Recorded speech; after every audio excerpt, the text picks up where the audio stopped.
Chapter 103. What have you done? Can't you see it's all wrong? Oh my love, what have you done? You don't write about Palestinian. What?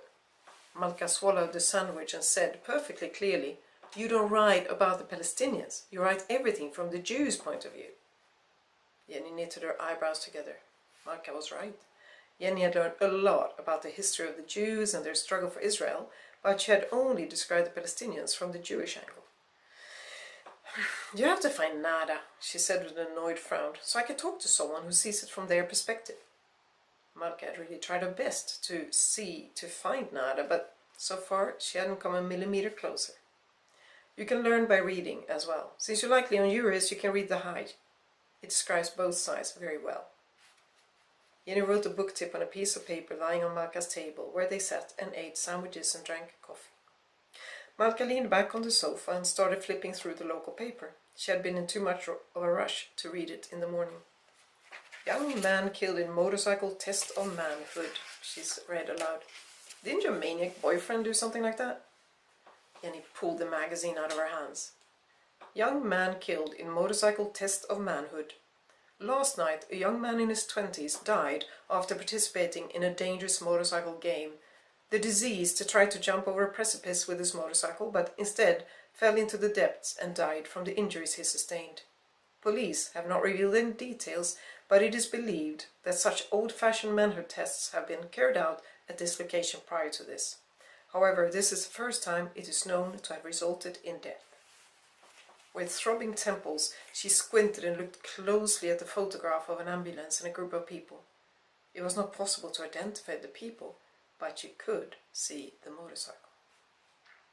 Before Malka had a chance to ask, she had grabbed her leather jacket and rushed out of the apartment. She drove fast as she dared. She had to arrive as quickly as possible, find out as soon as possible.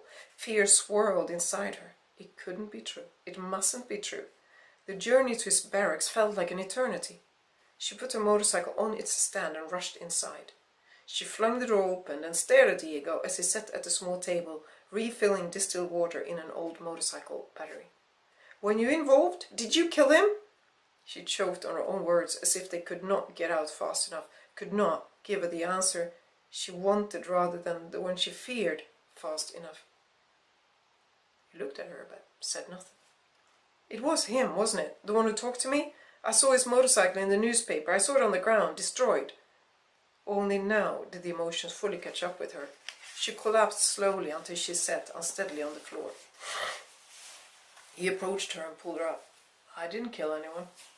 He helped her take off her leather jacket and boots. She was butterfingered, could not use her hands. The fear was still spinning inside her. It knew it could not find peace. Not yet. Maybe never. "You didn't? You weren't involved?" Her eyes filled with desperate hope and doubt. "He killed himself?" The fear hit hard in her chest. "Were you there? Did you challenge him?" Her voice was so weak she was not sure he could hear her, but she had no power to talk louder, barely power to talk at all. He looked at her a long time, a terribly long time, enough for the fear to swirl around again, not only in her chest, but in her throat, almost choking her. He nodded.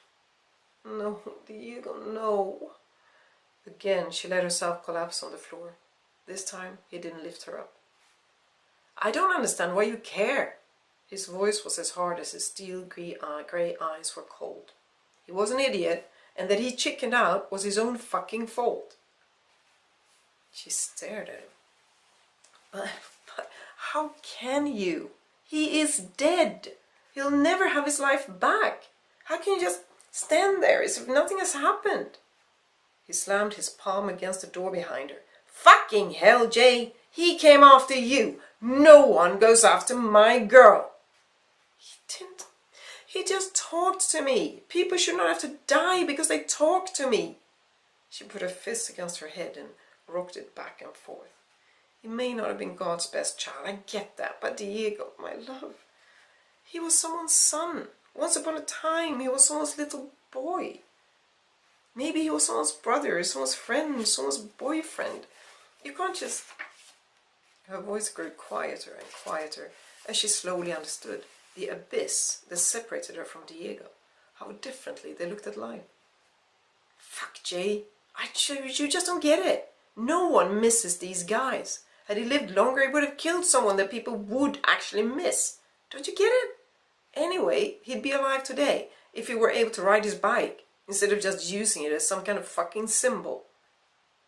She said nothing. She just rocked back and forth on the floor. He looked at her, not knowing what to do.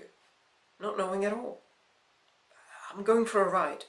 He put on his leather suit and walked away with his helmet under his arm. A few minutes later, he started one of his motorcycles and left. She didn't hear it. She was still sitting on the floor with her hands pressed tightly to her head. I can't get him to the beach. He has never been there. He doesn't know what it's like. He's not longing for it. Oh my God, I can't get my hero to swim to the beach.